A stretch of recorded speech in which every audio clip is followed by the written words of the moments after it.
Soy la doctora Georgiana Martínez Garnel y Calvo y soy la Senior Fellow de la Unidad de Estudio y Reflexión sobre Sociedades del Conocimiento y Educación del Consejo Mexicano de Asuntos Internacionales. Y es en nombre de Comexi que les doy la más cordial bienvenida por unirse a este maravilloso webinar sobre las series Agenda de Futuro, Hackeando el Futuro, IA, Educación y Sostenibilidad, la revolución tecnológica 5.0 que empodera a Latinoamérica. Uno de los temas sin lugar a dudas de gran calado internacional. En este webinar repasaremos precisamente qué es la revolución tecnológica o industrial 5.0, en qué momento se encuentra el avance de la ciencia y la tecnología que originaron la IA, por qué tendríamos que poner foco sobre este tema específico y sobre todo saber, entender y utilizar las herramientas tecnológicas como la IA enfocadas a América Latina. Por ello, doy la más cordial bienvenida a la maestra Andrea Navarro de la Rosa, secretaria técnica de la Unidad de Estudio y Reflexión sobre Sociedades del Conocimiento y Educación y quien fungirá el día de hoy como su moderadora. Doy también la más cordial bienvenida a Daniela Rojas Arroyo, oficial de programa senior en EON Institute y asociada a Comexi. Bienvenido seas también José Roberto Cabral Durán, académico de la Universidad de Anáhuac y asociado del Comexi. Y por supuesto a Rosana Reguillo Cruz, muy bienvenida, investigadora emérita del SNI y former director de Signalab y TESO. Les dejo con este panel de expertos que estoy segura nos harán reflexionar sobre el futuro de la inteligencia artificial y sobre todo su incidencia más directa en el continente americano. Muchísimas gracias por las palabras de bienvenida a la doctora Georgiana Martínez Garnelo. Y ahora sí, vamos a comenzar este gran espacio. Muchísimas gracias a los tres expertos que tenemos el día de hoy en esta mesa. Como verán, las participantes el día de hoy tienen vasta experiencia, tanto curricular como práctica, en materia de inteligencia artificial y el uso de otras tecnologías. Y vamos a ponernos un poco en contexto. La doctora Rosana Reguillo ha preparado una presentación especial para este foro, la cual vamos a comenzar a revisar con ella y posteriormente vamos a empezar este diálogo tan fructífero que es cómo vamos a poder hackear el futuro para América Latina, hasta dónde llegan los alcances de la inteligencia artificial en esta revolución Tech 5.0 y cómo esta tecnología también ha sido tanto una arma de dos filos, tanto para cuestiones de la vida diaria, incluido el trabajo, incluido el colegio, pero sobre todo para las nuevas generaciones que están evaluando sus alcances y limitaciones en el campo académico. Entonces, doy la palabra a la doctora Rosana Reguillo para que nos haga su amable presentación. Muchas gracias.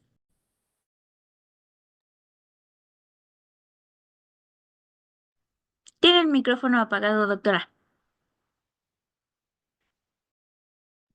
El síndrome de la pandemia. Hacía muchísimo que no me pasaba el micrófono apagado.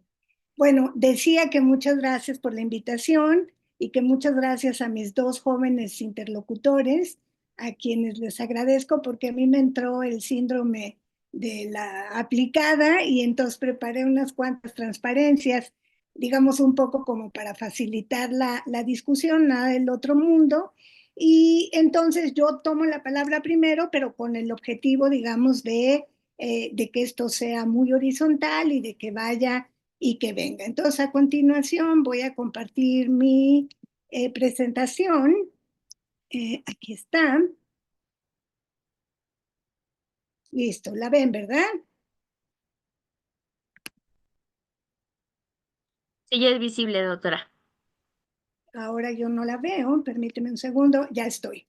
Entonces, bueno, yo me di a la tarea, según lo que platiqué con Andrea, de pensar algunas cuestiones que pudieran ser relevantes para la conversación, ¿no? Y la verdad es que yo que suelo tener una posición bastante optimista, en este momento me preocupan muchísimas cosas, ¿no? Por un lado, las dificultades de acceso, ¿no? Las brechas que eufemísticamente se llaman brechas, ¿no? Las desigualdades brutales que existen con respecto al acceso a la tecnología, pero me parece de algún modo en que es posible trazar algunos horizontes de posibilidad. El grafo que ustedes tienen ahí en su pantalla es un grafo elaborado en el laboratorio Signalab que dirigí desde 2017 al 2024 durante 7 años. Ya no participo en ese espacio, pero este fue un trabajo que hicimos justamente cuando se detonó la pandemia, y lo que yo me preguntaba en ese entonces con lo que sucedía en las discusiones en las plataformas y redes digitales fue qué es lo que la gente estaba discutiendo, ¿no?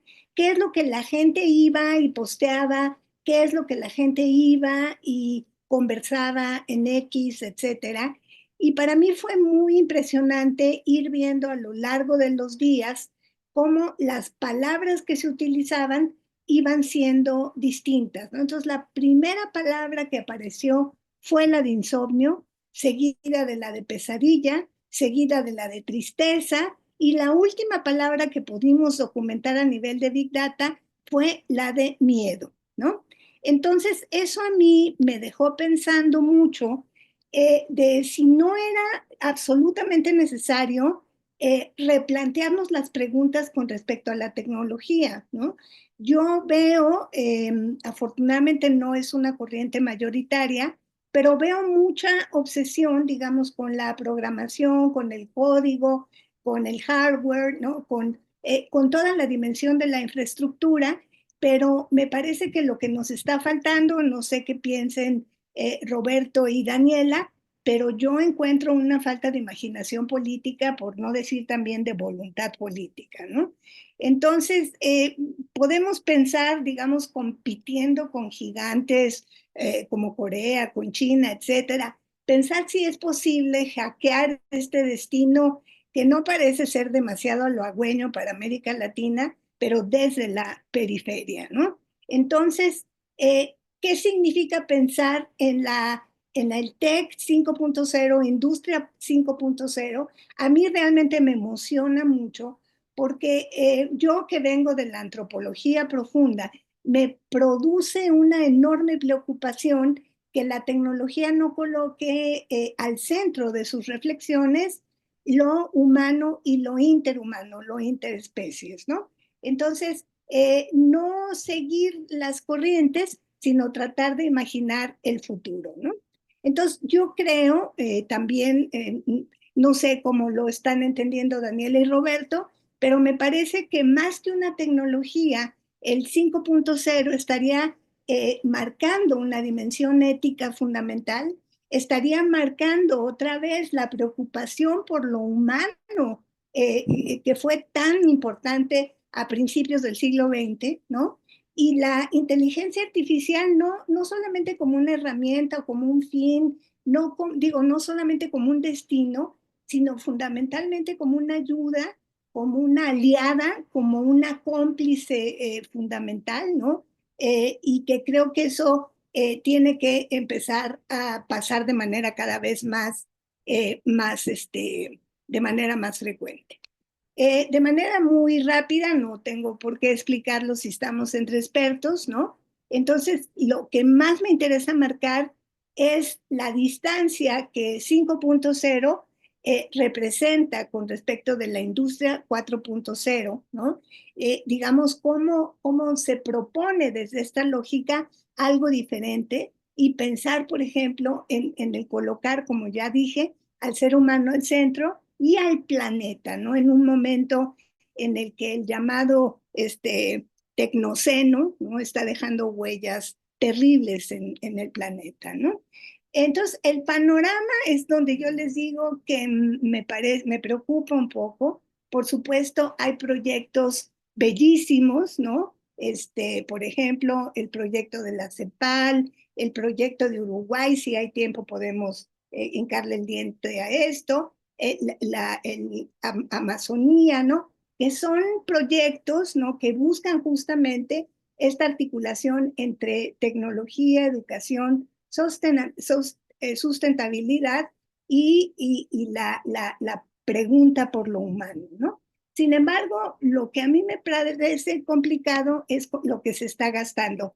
preparé esta pequeña gráfica de manera muy rápida, casi me acerco hacia el final, para que vean la disparidad de lo que está pasando, ¿no? De cómo se está invirtiendo en investigación, en innovación y desarrollo por país, ¿no? Entonces, digo, Israel no es el mejor ejemplo en el sentido de que está utilizando esto, pues, digamos, de maneras muy preocupantes, pero la diferencia con respecto a América Latina, pues, es apabullante, ¿no? Entonces, ahí tenemos una posición muy periférica que nos coloca, digamos, en una dimensión de consumidores y no de productores. Entonces, esa es la pregunta, ¿no? Que nos podemos plantear es, ¿cómo podemos revertir esta lógica, ¿no? Entonces, ahí me parece, tengo algunas ideas sobre cómo avanzar hacia estas nuevas hacia estos nuevos desafíos que tienen que ver con impulsar de una manera creciente la pedagogía de la inteligencia artificial. Yo escucho maestros, tanto de jovencitos como universitarios, o sea, de niños de primaria, secundaria, maestros aterrados por la inteligencia artificial, ¿no? Que en vez, digamos, de convocarla al interior del aula, la rechazan como si fuera el demonio mismo, ¿no? Como si el algoritmo de la inteligencia artificial pecara, ¿no? Y luego, si no hay esa pedagogía, a mí lo que me preocupa es también una visión salvífica, tecnócrata, ¿no? De la inteligencia artificial, donde parecería que no hay sesgos, ¿no? En lo que se va produciendo a través de estas tecnologías, ¿no? Entonces, la pregunta, digamos, del millón es si como profesores, investigadores, como críticos, como analistas, estamos siendo reemplazados o al revés, como la inteligencia artificial con un enfoque 5.0 puede potenciar nuestro trabajo de una manera muchísimo mejor, ¿no? Y finalmente a mí me parece que indudablemente la alianza entre la ciencia, la pedagogía y el activismo son fundamentales, pero me parece que si, como dije al principio, si no hay voluntad política y no hay imaginación, pues esta idea de hackear el futuro pues va a quedar siendo muy lejana, ¿no? Entonces, sembrar las rutas e imaginar futuros posibles, ¿no? Y yo lo dejaría de este tamaño. Permítame un segundito. Listo. Entonces, eso es lo que yo quisiera colocar sobre la mesa como preguntas, fundamentalmente como preguntas, ¿no? Excelente como siempre, doctora Rosana, desde que la conozco cuando llevaba a su cargo Signalab, nos dejó a todos anonadados en cuanto a la comprensión de la data y cómo todo su equipo pues podía interpretarla a medida de que los fenómenos incluso pues que fueron observados en la época de COVID, pues pudieron darnos un escenario de lo que venía, de los temas políticos que también se conversaban y que no nada más se quedaba ahí, sino también nos representaba una conducta adicional a nivel social de lo que todas las tendencias tal vez en ese momento nos indicaban nuevos caminos para utilizar nuevas tecnologías. Ahora, quisiera poner también sobre la mesa, una vez ya vista esta gran presentación de la doctora Reguillo, la licenciada Daniela Rojas, bienvenida. Muchísimas gracias por el espacio también. Quisiera empezar con una pregunta que seguramente tú conoces a fondo por la colaboración que has tenido en CMIT y también en Ion Institute.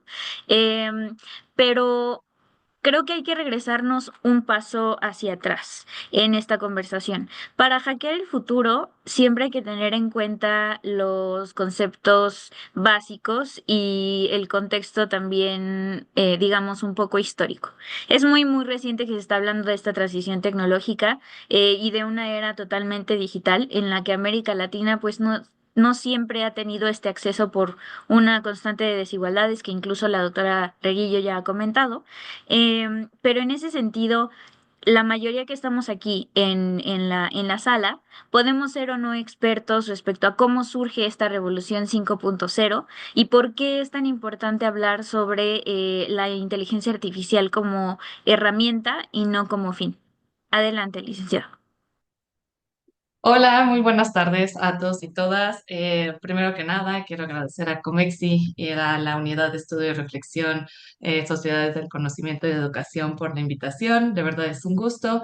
Bueno, solo rapidísimo, pues mi nombre es Daniela Rojas, soy oficial senior de programas en Neon Institute. Y Neon Institute es una think tank mexicana liderada por mujeres en donde buscamos como crear una sociedad a prueba de futuro.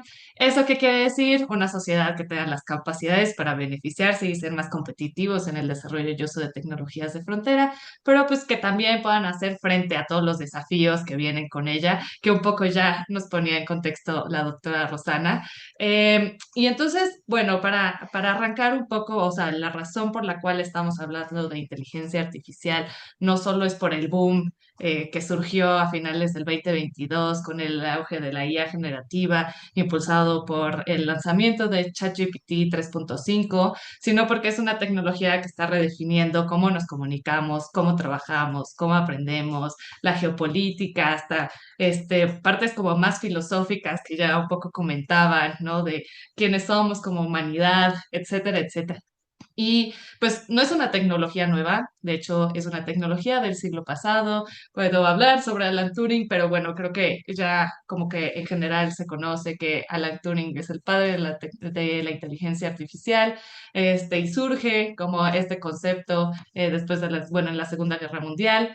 Pero pues, ¿qué es? ¿No? O sea, ¿qué es la inteligencia artificial? Y solo para que sepan, en este sector nomás no nos ponemos de acuerdo con las definiciones, pero hay una de la OCDE que dice que es un sistema basado en máquinas donde infiere a partir de la entrada que recibe cómo generar salidas tales como predicciones, contenidos, recomendaciones o decisiones que pueden influir en entornos físicos o virtuales y varían en sus niveles de autonomía, adaptabilidad, después de su implementación. Y básicamente suena súper compleja esta definición y tal vez con esa definición digan como que padre tu definición, pero sigo sin entender a qué nos referimos con inteligencia artificial. Entonces, básicamente y de palabras como más sencillas, son sistemas computacionales creados por humanos. Eso es necesario como recalcarlo porque muchas veces cuando hablamos de este tipo de tecnología lo vemos como este ente que nació de la nada y que funciona de forma autónoma nosotros cuando en realidad no, o sea, son sistemas que son creados por nosotros y que al final quien tiene la responsabilidad pues son los seres humanos y bueno, son basados en modelos estadísticos y matemáticas que pueden llevar a cabo tareas que igualan las actividades humanas, ¿no? Lo que buscan este tipo de sistemas es tratar de, de mapear cómo funciona nuestro cerebro y a igualarlo de alguna forma.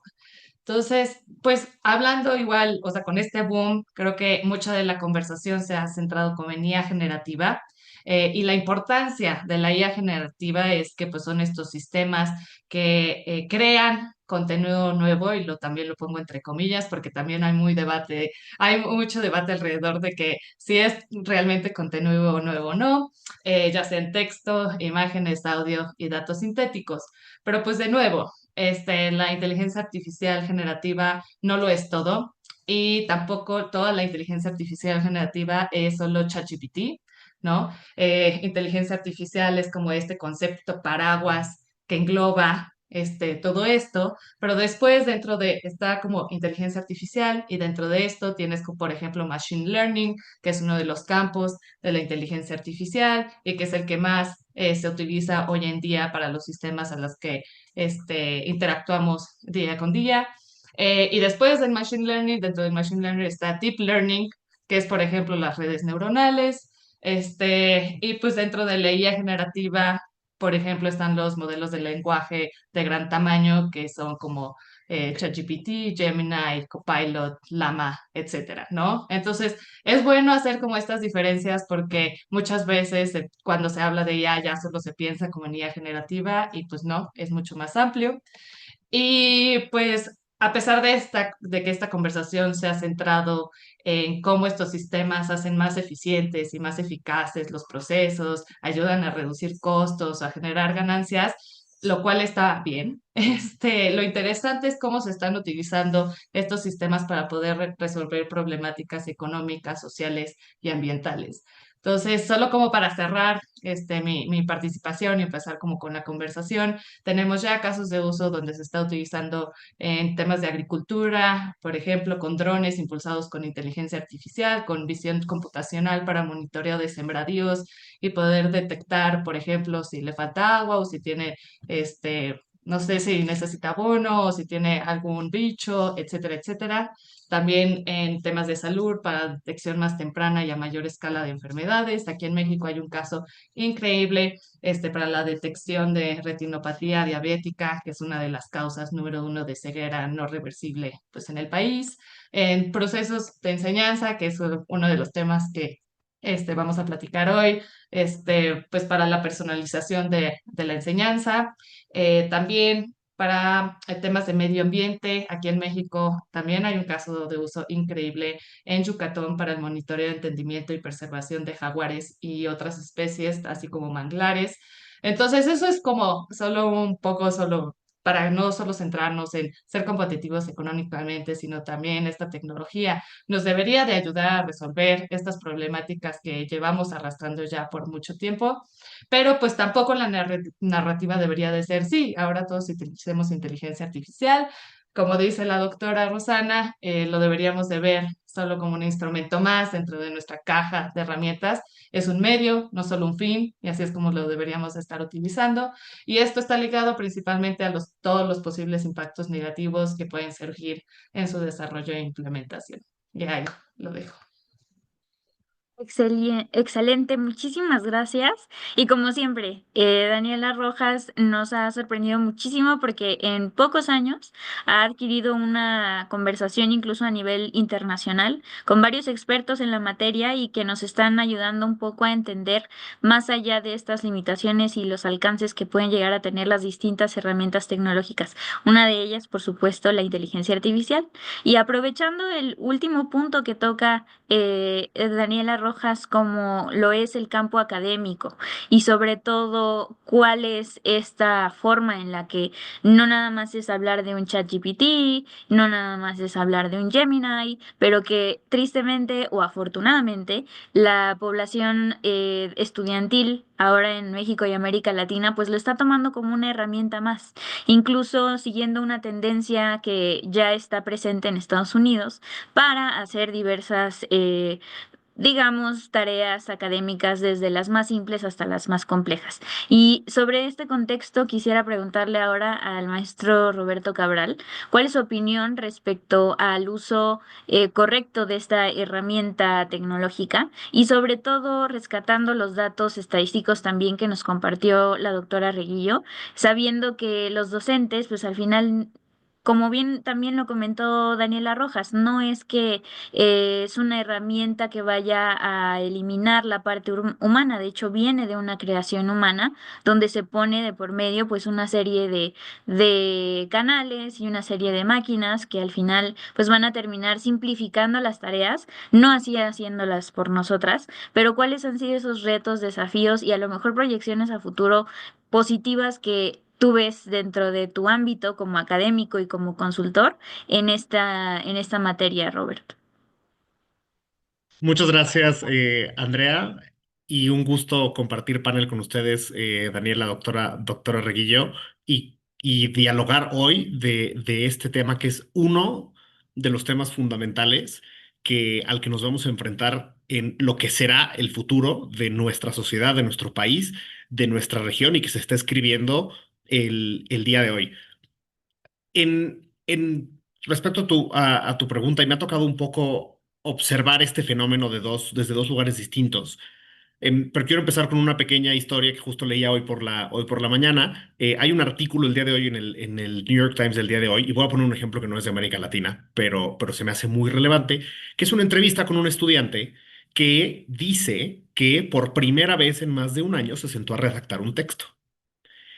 Y justo menciona cómo es un estudiante de una universidad en los Estados Unidos, y menciona cómo a lo largo de del año escolar que va terminando, prácticamente todas las tareas las realizó utilizando alguno de los modelos de inteligencia artificial que nos comentaba Daniel hace un momento.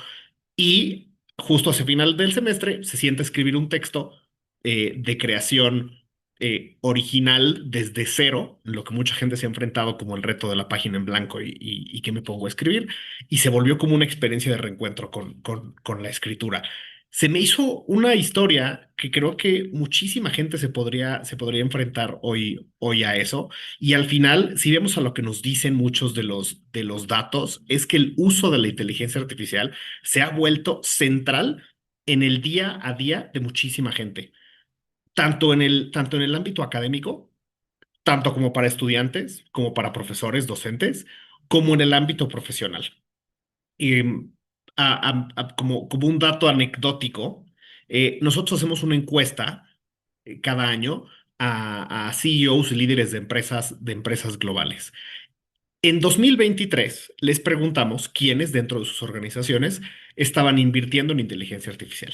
Y el 48% dijo que ellos estaban invirtiendo en inteligencia artificial y que ellos como líderes personalmente estaban invirtiendo en educarse en inteligencia artificial. La encuesta que hicimos este año en 2025, el 99% dijo que lo estaba haciendo. Esto es un cambio brutal en solamente 2 años. Y si lo vemos en el ámbito académico, como anécdota, yo lo veo con mis alumnos en la Facultad de Economía. Una de las conversaciones que frecuentemente tenemos es como, bueno, ¿cómo utilizamos la inteligencia artificial? Mis colegas profesores me dicen que tengo que dejar de evaluar con ensayos porque hay que encontrar un método mejor. Sinceramente es un reto, sobre todo los que nos creamos académicamente mediante la escritura de ensayos, porque es un reto a la capacidad de síntesis de información, a la capacidad de comunicación, que hoy está cambiando. Y algo que comentaba con mis alumnos es como, bueno, ¿qué cosas son las que la inteligencia artificial se vuelve muy buena? Para ordenar ideas, se vuelve un gran lugar para rebotar ideas, como un pressure point, digamos. Pero ¿para qué cosas no funciona? Y no se necesita un detector de inteligencia artificial para darse cuenta. Las ideas no son del todo originales, están muy descritas de manera muy bonita, con puntos redundantes, hacen repetición de palabras muchas veces, y hay como una falta de ese pensamiento original, que creo que va a un punto que, doctora, usted tocaba en su intervención inicial, que es hasta qué grado ponemos a la persona en el centro de lo que estamos haciendo y se vuelve esto un medio o un fin. Algo que a mí se me hace muy interesante es ver cómo este tipo de debates son nuevos a nuestra generación, porque estamos viviendo una revolución, pero no son nuevos en el mundo. Hace más de 100 años, el entonces Papa León, pero el anterior, escribía un texto que se llama Rerum Novarum, que es un poco el texto fundacional de la doctrina social de la Iglesia. Pero dentro de ese texto hay una sección donde habla de el bien común, a la luz de la revolución industrial, y de cómo la revolución industrial tiene que estar al servicio del bien común y al servicio del bienestar de la persona. Y creo que si tomamos esa misma frase y la insertamos el día de hoy en el contexto de la inteligencia artificial y en este contexto de quiénes son creadores, impulsores, y quiénes son o somos, por nuestra situación en América Latina, seguidores y un poco clientes del uso de la inteligencia artificial, y hasta qué grado utilizamos esta herramienta. Y vemos cómo, oye, hay manera de un poco de subirnos a la ola, ¿no? Si esto fuera surf, nos subimos a la ola y lo podemos hacer. La doctora mencionaba algunas ideas de cómo se puede lograr. Vemos que hay regiones y naciones que se están sumando, si bien hay claramente líderes en este sector, China y Estados Unidos, por decir los dos principales. Vemos cómo, por ejemplo, esta semana Emiratos Árabes anuncia una inversión multimillonaria, eh, en un centro de datos para inteligencia artificial, con un plan nacional de inteligencia artificial, a su contexto, a su región, pero son un poco llamadas de atención hacia América Latina, que a veces nos gusta mucho tener debates muy profundos en América Latina sobre de dónde venimos, sobre nuestra identidad, sobre muchas luchas históricas que tenemos como región. Pero en el inter de que tenemos estas regiones, esos debates, yo siempre digo que los podemos tener arriba del tren o abajo del tren.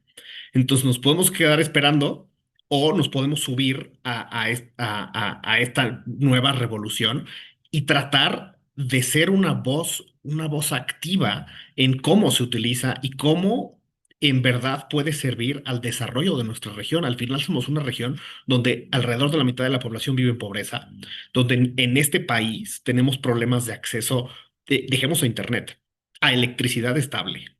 Entonces, esa brecha, y es uno de los temas, doctora, que usted ponía en su presentación, esa brecha que se continúa abriendo, cómo el día de hoy en verdad la podemos cerrar para que la gente en este país y en toda la región que empiezan a involucrarse en la academia, en el mercado laboral, no sean de este grupo de empleos que justo hace unos días la Organización Mundial del Trabajo decía que 1 de cada 4 empleos está en peligro por inteligencia artificial.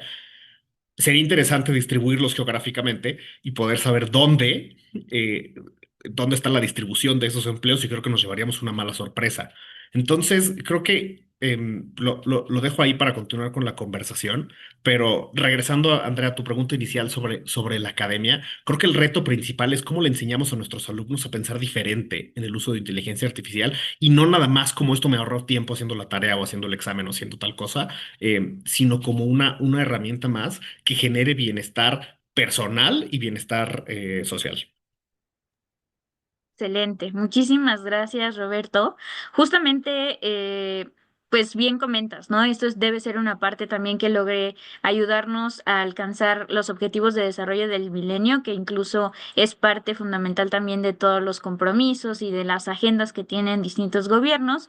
No siempre han sido esta agenda de Naciones Unidas totalmente vinculante o incluso considerada de acuerdo a los cambios políticos y económicos de nuestra región. Pero ahora quisiera darle de nuevo la palabra a la doctora Rosana Reguillo, no sin antes comentarles también a quienes nos acompañan hoy en la sala que a partir de este momento nos pueden hacer llegar sus preguntas para los panelistas para poder enriquecer un poco más esta conversación y la pueden depositar en el chat que aparece en la barrita de la sesión de Zoom.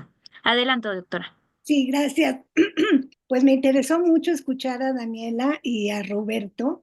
Y yo quería traer dos elementos, sobre todo a partir de la intervención de Roberto y la academia y el relato que cuentas a propósito del reencuentro con la escritura de este joven estudiante, ¿no? A ver, yo me inicié, tuve mi rito iniciático digamos, pues la voy a llamar tecnología, ¿no? A través de un blog en la epidemia del 2009, ¿no? Entonces, por ejemplo, yo iba a Brasil, a Bolivia, y llegaban algunos estudiantes con alguna fotostática toda manchada de alguno de mis libros y me lo firma, por favor, me lo firma, ¿no? Y entonces yo me sentía ampliamente gratificada y pensaba, qué chida es la retroalimentación. Pues cuando empecé a escribir diario, el blog de la epidemia, por ahí hay algunas entradas todavía disponibles en internet, entendí el cambio de lógica, Daniela, y eso me voló el cerebro, ¿no? O sea, cuando uno está acostumbrado a que entregas y luego pasa un año, dos, tres, y pues después te dicen, oye, pues esa instantaneidad a mí me hizo pensar muchas cosas y me voló la cabeza, no solamente como investigadora, sino como profesora. Y esto, Roberto, se empezó a agudizar cuando en lo que yo llamo el ciclo de las plazas, ¿no? Tahir en el 2010, luego España, México, hasta terminar con la noche en pie en Francia, yo empecé a ver que nuestros estudiantes de comunicación en el 2011, 2012, sabían más que nosotros. O sea, eran mucho más hábiles para moverse en este mundo para el que a los adultos, diría Bárico, nos faltaban branquias, ¿no? Ellos tenían branquias detrás de las orejas y nosotros apenas estábamos dando pasos con zapatotes, ¿no? Entonces, creo que esto es muy importante entenderlo porque la velocidad con la que esto ha cambiado es verdaderamente de vértigo. Digo, ustedes están metidos ahí todo el tiempo en este tema, pero es muy vertiginoso. Pero en realidad lo que yo quería compartir con ustedes y con nuestros amables escuchas y videastas en esta sesión es que probablemente muchos de ustedes se acuerden de qué pensaba Platón de la escritura a propósito del relato del estudiante, ¿no? Entonces Platón sufría profundamente con la escritura, le parecía horrible. Y le parecía horrible, y estoy viendo aquí inteligencia artificial en mi celular, porque provocaba debilidad en la memoria, ¿no? Argumentaba que la escritura debilitaba la memoria y la capacidad de recordar y luego desarrolla. Luego nos dice la IA, la escritura genera una falsa ilusión de la verdad, ¿no? Porque podría presentar una falsa imagen de la realidad y del conocimiento, ¿no? Luego, y más histérico todavía, le parecía que la escritura generaba la imposibilidad del diálogo auténtico. Es decir, que si escribías no te podías relacionar con los otros, y ahí te va Roberto esta, generaba dependencia de la autoridad escrita, ¿no? Yo soy una formada en la autoridad de la escritura, ¿no? Yo aprendí, yo me formé de izquierda a derecha, de arriba a abajo, y ahora tengo que hacer cosas muy complicadas con la tecnología.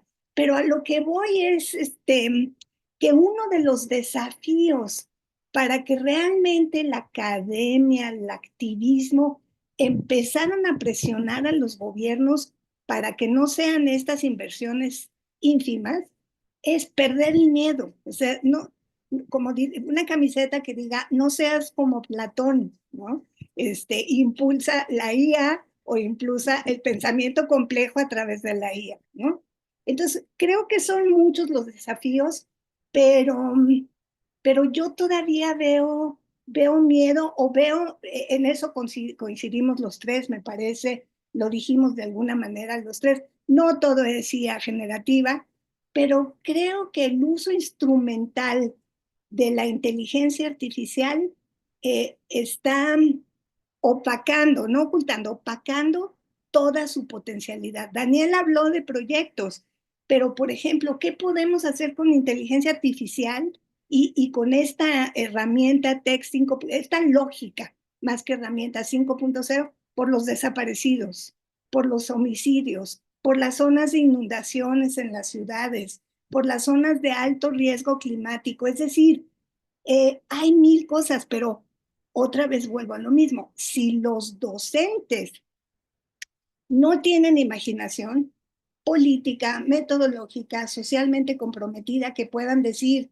los jaguares se están extinguiendo y necesitamos hacer una herramienta que nos permita, no sé, o sea, no hay tiempo de desarrollarlo ahorita, pero creo que ahí yo veo el problema. No solo, ¿no? Ya hablamos de la dimensión económica y la falta de inversión, ¿no? Pero eso a mí me preocupa mucho. Entonces, yo los invito a unirse a mi club de la camiseta de No seas como Platón y pensemos de otro modo, ¿no? Me encanta, doctora. Muchísimas gracias. Y justamente vamos a volver, antes de abordar las preguntas, porque aquí están llegando ya algunas, vamos a volver con lo que nos comentaba Daniela Rojas. Si bien ya entendimos entonces el origen de cómo es que hablamos de una revolución industrial 5.0, si ya tenemos el contexto incluso a nivel regional que nos mostró muy amablemente la doctora Reguillo, y ya tenemos también esta consideración de hasta dónde podemos llegar con estos alcances en cuanto al uso de esta herramienta como la inteligencia artificial que nos comentaba el académico y consultor Roberto Cabral, ¿cómo es ahora la realidad? Porque todos sabemos que, pues sí, hay un sistema de máquinas que ahorita están almacenando un montón de información, que las herramientas tecnológicas como la inteligencia artificial deberían servir a la persona y al medio ambiente, pero realmente nosotros a como estamos ahora y desde los países en los que estas primeras herramientas se han generado realmente han salido de prácticas sustentables, que hasta qué punto el tema del cambio climático pues también compete a esta revolución 5.0 en materia de poder resguardar ciertos recursos naturales, como lo que ya se ha popularizado bastante en las últimas notas sobre, por ejemplo, cuando usas un cierto tipo de, digamos, plataforma como ChatGPT o como Gemini, etcétera, y te enteras que están ocupando muchísimos litros de agua. ¿Qué está pasando ahí?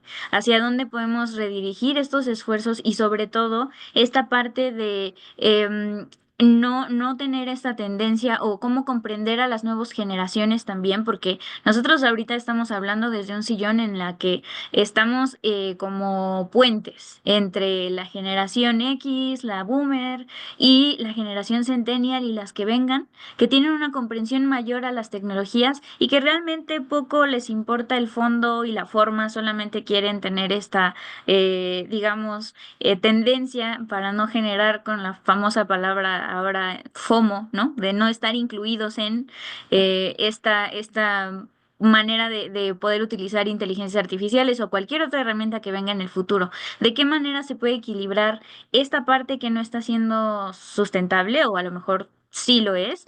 ¿Y de qué manera también comprendemos el nuevo modelo de aprendizaje que están desarrollando estas generaciones más jóvenes?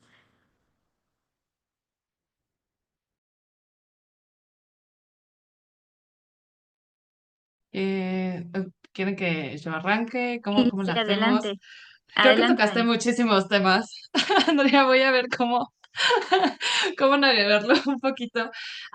Pero sí, creo que justamente algo que ya mencionábamos como los tres, que a pesar de todos los beneficios que puede tener este tipo de sistemas, también tenemos que pensar en, no lo pongo como la otra cara de la moneda porque no creo que sea algo blanco y negro, sino siento que es como claroscuro, si hay un matices de grises como ahí en medio. Y pues esos matices de grises y lo que nosotros, bueno, en mi organización nos enfocamos mucho es como estos posibles impactos negativos que pueden afectar los derechos y las libertades de las personas, sobre todo de ciertos grupos poblacionales que han sido discriminados sistemáticamente, ¿no?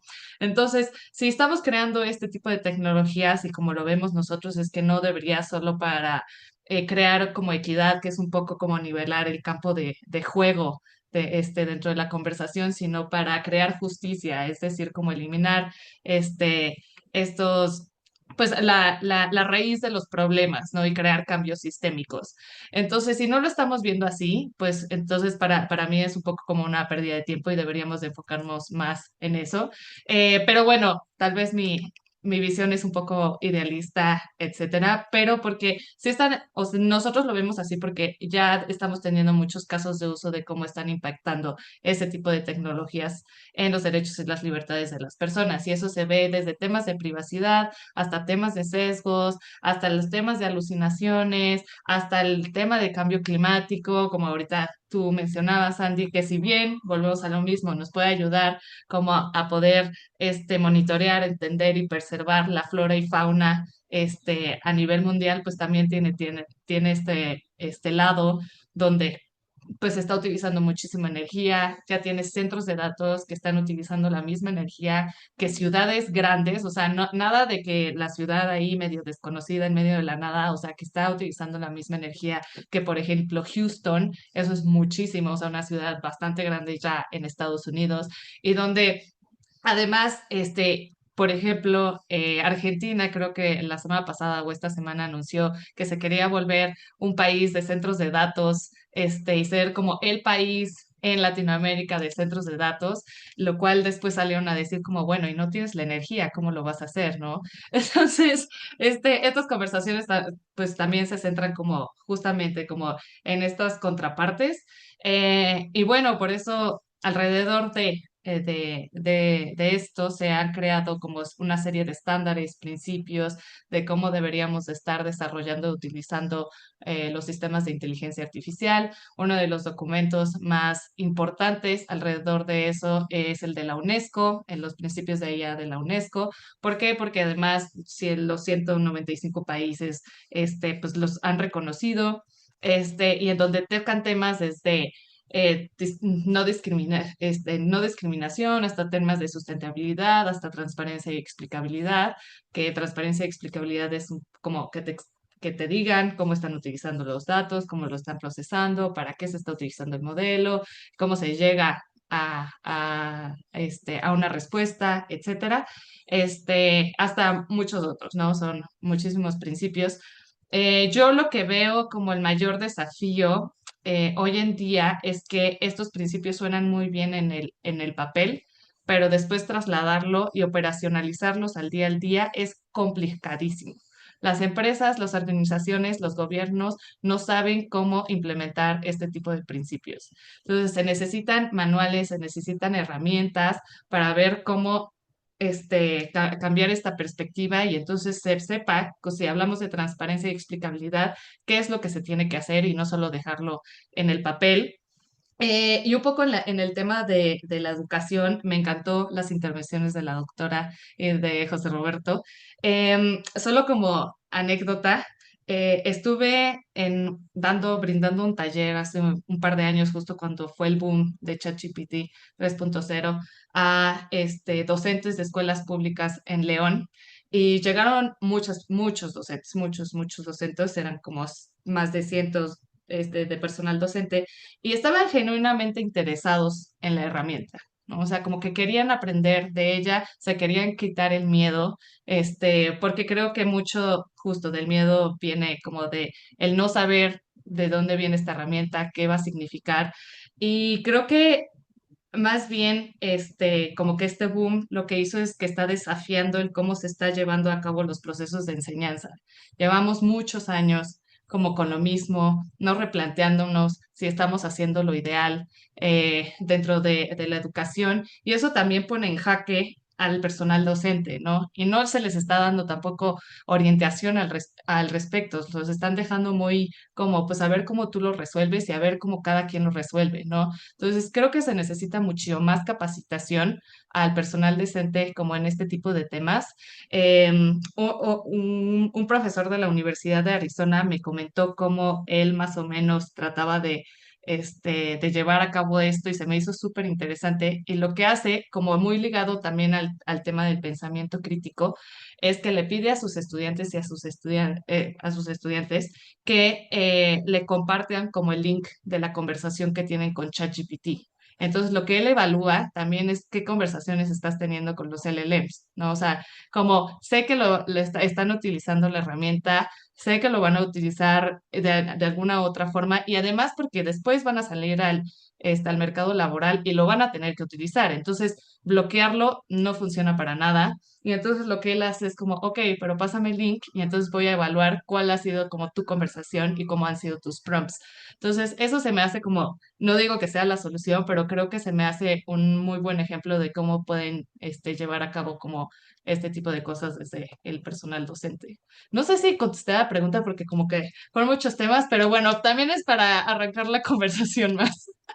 Sí, exacto, exacto. Es para meterle un poco más de picor a esta situación. Y no, bastante bien, porque justamente como comenta Daniela Rojas, al final de cuentas es una manera en la que tal vez, y respondiendo un poco al comentario que pone aquí Rubén Álvarez Mendiola, que hay un peligro por el uso indiscriminado de ChatGPT, pero realmente me gustó mucho la idea que comentas, Dani, sobre no hay que verlo todo como blanco o negro. O sea, siempre hay matices, siempre hay formas, siempre hay herramientas, siempre hay caminos. Y en ese sentido también, ya para ir cerrando también estas participaciones y dar pie a las preguntas que nos está llegando de la audiencia, pues preguntarle de nuevo al maestro Cabral. Justamente esta parte de entender a las nuevas generaciones. O sea, tú tienes toda la experiencia al día igual que la doctora Reguillo, pero al final creo que son temas totalmente diferentes de repente los que llega a abordar cada uno. Entonces, ¿en qué medida tú has visto también que tal vez ideas como las que Dani pudo haber experimentado en un taller, a ti te están sirviendo como docente y a eliminar esa brecha también? Porque va a haber un día, es como los papás, ¿no? O sea, si no les tienes la confianza para comentarles, oye, estoy utilizando tal cosa, pues no te lo van a contar, lo van a hacer al final de cuentas, y es parte de la realidad y es parte también de la evolución que está teniendo ahora mismo la sociedad, y sobre todo la sociedad más joven que nosotros. Entonces, pues adelante, maestro, vamos a ver qué puntos nos indicas ahora. Muchas gracias, Andrea. Quiero primero retomar, Dani, algo que mencionabas ahorita. Bueno, primero, lo de este profesor me encanta. Creo que es una manera innovadora y valiente de tratar un poco de darle la vuelta a algo que claramente está pasando. Y lo segundo, creo que hay un reto a nivel política pública muy grande, solo para cerrar con esa idea, que es que estamos un poco en un ciclo de la política pública y el diseño de política pública persiguiendo la inteligencia artificial, y no acabamos de perseguir cuando hay un avance nuevo otra vez. Entonces, eso me parece uno de los retos fundamentales. Y doctor, usted lo mencionaba al inicio, que se requiere un poco de esta creatividad a la hora de diseñarlo, porque si no, estamos constantemente persiguiendo y nunca logramos ponernos adelante y darle la vuelta a la curva. Creo que eso es lo primero. Regresando al tema de la educación y nuevas generaciones y qué podemos hacer, creo que por lo menos para mí hay una pregunta fundamental. Es innegable que hay ganancias en eficiencia por el uso de inteligencia artificial, gigantescas. ¿Quién se está quedando con esas ganancias en eficiencia y para qué las estamos utilizando? Y creo que una brecha enorme que tenemos es que a lo mejor le seguimos enseñando a nuestros estudiantes a hacer cosas, pero sobre todo a soñar y aspirar a hacer profesiones que a lo mejor van a ser sustituidas por la inteligencia artificial. Entonces, llevamos muchos años formando grandes administradores de empresas, grandes abogados. Bueno, hoy en las nuevas generaciones, y a lo mejor alguien que nos escucha lo va a compartir, todo el mundo quiere ser influencer. Em, Disculpen el ruido de fondo, tengo un niño de 3 años que está en la hora del meltdown, pero todo el mundo quiere ser influencer y hoy vemos cómo contenido en redes sociales completamente generado con inteligencia artificial. Piezas de análisis que se realizan en bancos, empresas de consultoría y demás, realizadas con inteligencia artificial que le toman a la inteligencia artificial pocos segundos, algo que a un analista le tomaba medio día. Eh, y entonces, ¿hacia dónde sí podemos enfocar hacia las nuevas generaciones? Y bueno, ¿qué pasa? Y yo también voy a pecar a lo mejor de idealista o de ser positivo.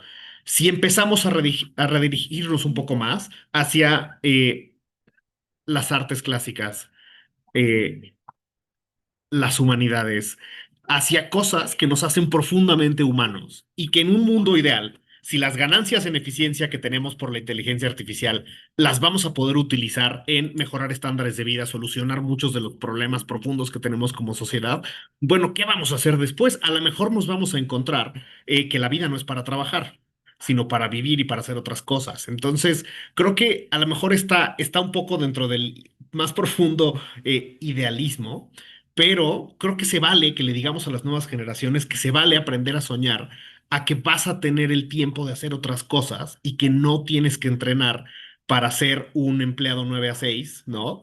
Y llegar y tener tu tarjetita de entrar y salir y se acabó, sino qué hacemos después. Y creo que si a los jóvenes y a los niños en Finlandia y en Suecia y en Canadá y en Australia se les está dando esas oportunidades, bueno, ¿por qué aquí no? Yo sé que tenemos problemas estructurales y venimos cargando mucha historia, pero ¿por qué aquí no? Porque si no, lo que va a pasar es que todas las ganancias en eficiencia que se están haciendo en el norte global, en el mundo desarrollado, los vamos a acabar pagando nosotros. Y a lo que nos vamos a acabar dedicando es a seguir proveyendo Dani, la energía que mencionabas que se necesita para todo esto, pues va a salir de aquí, nos vamos a seguir dedicando a proveer materia prima, nos vamos a seguir dedicando a todas estas cosas, y no lo vamos a aprovechar. Entonces creo que parte del reto para mí y es para todos, o sea, docentes, academia, alumnos, todo el mundo, es empezar a pensar diferente y darnos cuenta que hay que alimentar de manera distinta la forma de pensar de las generaciones que vienen atrás. Y obviamente va a ser muy complicado, pero creo que o va por ahí o no se va a lograr. Y solamente para cerrar, retomando una pregunta que alguien hacía en el chat, de, oye, pero ¿qué pasa con cómo lo regulamos? ¿Qué marco le ponemos y tal? Creo que el candado que hay que ponerle alrededor, y en la pregunta mencionaban la legislación europea tiene un triangulillo de como 4 niveles de aceptación de usos de la inteligencia artificial y creo que sobre todo garantizar seguridad en el uso de la inteligencia artificial, sobre todo seguridad de las personas que lo están utilizando. Entonces creo que si soy como círculo completo, lo cerraría ahí, como en tener esa capacidad de generar un marco de política pública que permita ese tipo de usos sin poner en riesgo a las personas y que permita al mismo tiempo capturar algunas de esas ganancias y que no todo sea al, al, al, al corazón de las mismas 7 empresas tecnológicas que impulsan este tema. Totalmente. Muchísimas gracias, Roberto. Y sí, justamente creo que parte de la conversación ya estamos respondiendo incluso las preguntas de Bernardo Ramos, Rubén Álvarez y de alguna persona que no puso su nombre, pero nos comenta también cuál es, cómo evitar esta dependencia total de las plataformas de IA en las aulas, ¿no? Pero ya lo abordamos acá. Entonces, vamos a pasar nada más a una última pregunta y a las conclusiones. Estamos llegando al final de este increíble webinar hablando sobre cómo hackear el futuro en América Latina a través de la Revolución 5.0 mediante la empleabilidad de herramientas tecnológicas como la inteligencia artificial y hacia dónde nos va a llevar esto en materia de educación y sostenibilidad. Bien, por último nos comenta Carmen Arroyo. Me gustaría preguntar en sus consideraciones cómo tendría que ser el mejor acercamiento o procedimiento para los pueblos indígenas a la inteligencia artificial, de manera que pueda ser una herramienta y no un medio de dependencia. Creo que un poco va ligado también al fenómeno que todos conocemos en América Latina. Tenemos todavía la presencia de bastantes poblaciones vulnerables y minorías a las que no se les ha acercado justamente como comentábamos hace un momento todos por cuestiones sobre todo de desigualdad y de niveles de pobreza, donde la parte de acceso al Internet, incluso a la parte de dispositivos móviles o digitales, pues es una limitante para que todos podamos caminar en el mismo ritmo y en la misma forma, y de tal manera pues también se puedan eliminar brechas de desigualdad. Pero aquí ahora sí que les voy a dejar el monitor abierto a los tres para que ustedes lo comenten desde su perspectiva y con esto cerraríamos. A ver, mira, me parece que es una pregunta no solamente buenísima, sino acuciante y que tiene todo que ver con el problema de la desigualdad y la exclusión. Y hace rato en su segunda intervención, Daniela habló de justicia, ¿no? Y creo que es el gran tema fundamental que tenemos que conseguir, no solamente construir, espero no irme demasiado académica, no solamente una justicia epistémica.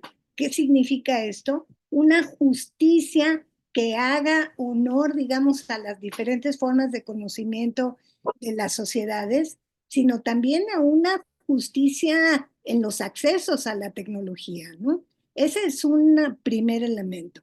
Entonces yo digo que el mejor acercamiento para poblaciones, digamos, de pueblos originarios, pues tiene que ver partir de sus propias tradiciones, ¿no? Digo, ya se respondió, pero yo trabajo con mis estudiantes de posgrado y la inteligencia artificial generativa y les pido trabajar en el aula. Por ejemplo, a ver, diseña un prototipo junto con tu inteligencia artificial para enseñar náhuatl a estudiantes de la licenciatura en comunicación.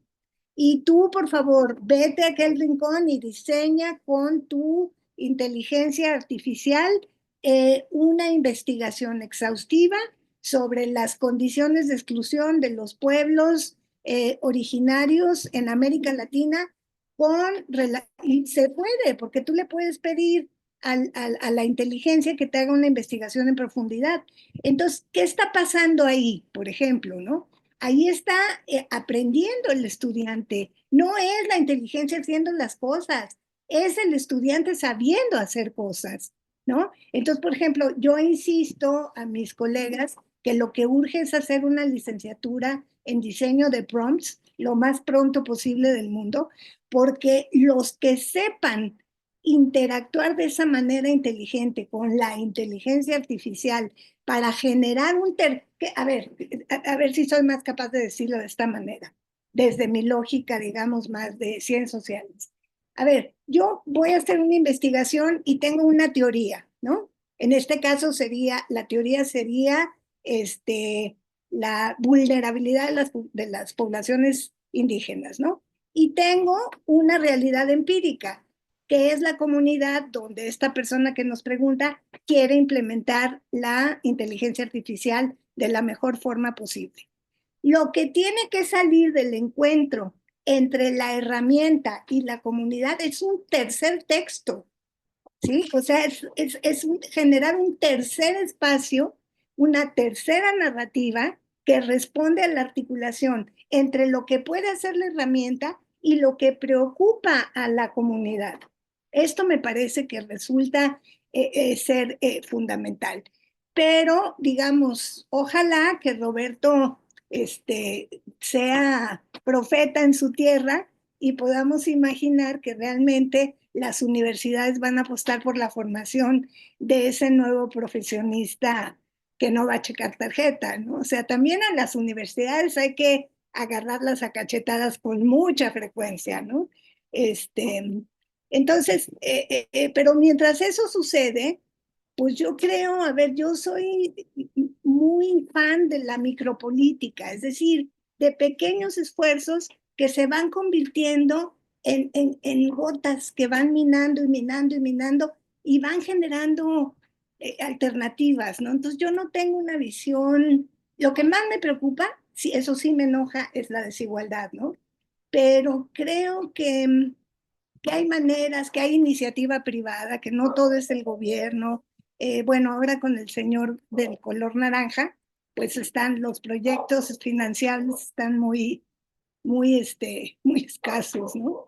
Pero hay que buscarle a ver cómo. Excelente. Adelante, Dani, Robert, quien quiera intervenir. Tenemos solamente unos escasos minutos, así que vamos a tratar de ser breves. Muchas gracias. Súper. Soy súper breve, lo prometo. Para contestar la pregunta, ¿cuál es el mejor acercamiento literal estando con la comunidad?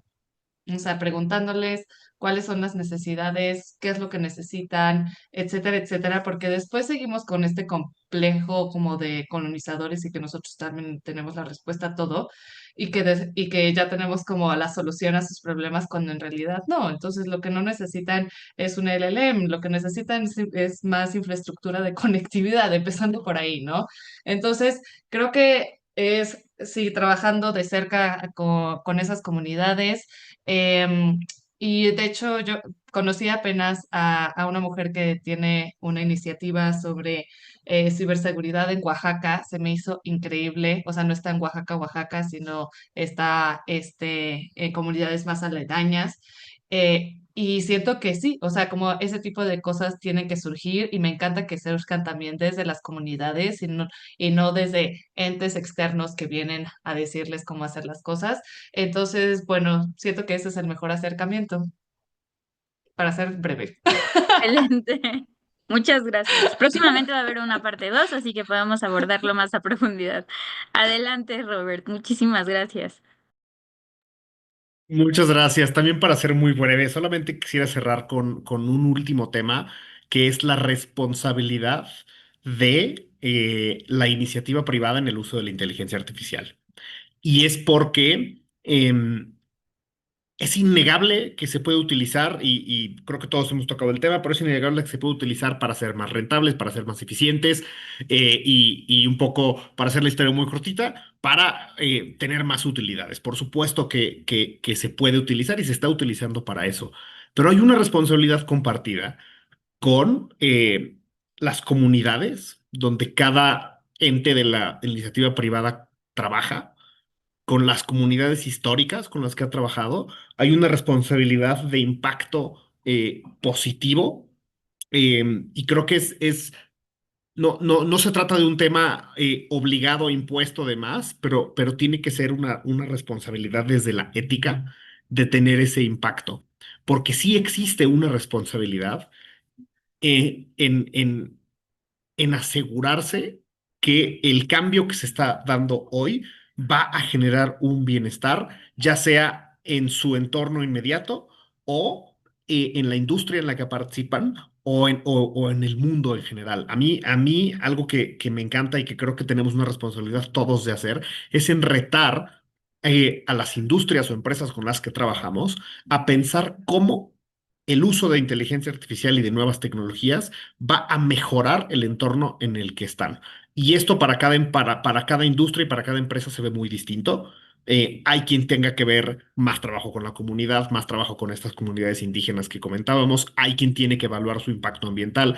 Hay quien tiene que evaluar otras cosas. Pero creo que hay una responsabilidad ahí, y tiene que ir de la mano con las autoridades y tiene que ir de la mano con otros sectores. Pero me parece que no se puede obviar que hay una responsabilidad del uso ético y correcto de la inteligencia artificial por parte de la iniciativa privada, y que no se trata solamente de capturar estas ganancias en eficiencia y dejarlo ahí. Y creo que es un tema que tenemos que seguir poniendo sobre la mesa y que tenemos que seguir impulsando, porque así como va a haber actores que lo tomen de muy buena manera y lo impulsen, también va a haber actores que no.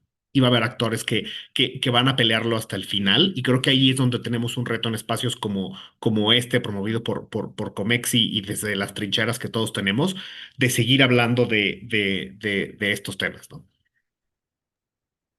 Excelente. No, pues la verdad es que no cabe duda que nos acercamos con los expertos correctos en el día correcto y con la conversación correcta. América Latina sin duda es una región, además de multiétnica, multifacética y también multicultural, que requiere muchísimo este acompañamiento y, como lo comentaba la experta Daniela Rojas, en comunidad. La doctora Rosana Reguillo nos dio una increíble exposición sobre cuáles eran las proyecciones y la forma en puntualizar esta estrategia a través de la utilización de estas herramientas tecnológicas como la inteligencia artificial. Y el maestro Roberto Cabral pues nos dio una guía o un intento tal vez de poder leer el futuro próximo con estas nuevas generaciones desde la academia, pero también desde el sector privado. No queda más de mi parte más que agradecerles a cada uno de ustedes por las increíbles participaciones, por su aportación también en este diálogo, porque los miembros de la unidad, la verdad es que estábamos teniendo debates bastante interesantes, pero solamente ustedes pudieron ser súper asertivos y aterrizarlos. Em, y bueno, pues vamos a seguir platicando sobre de ello o en otro espacio, si nos lo permiten, y también avanzar en esta parte que nos quedamos por ahí, tal vez en un segundo episodio, tal vez de este foro, sobre cómo ahora sí se podría implementar una política pública a nivel regional que nos ayude a seguir impulsando estas inteligencias generativas, pero que no nada más se queden en realizar ciertos proyectos, sino que sean y se amplifiquen para todos los países que así lo necesitan, empezando por México. Yo soy Andrea Navarro, maestra en marketing digital y comercio electrónico. Les mando un cordial saludo a todos y gracias al auditorio por acompañarnos. Gracias de verdad por su tiempo. Hasta luego.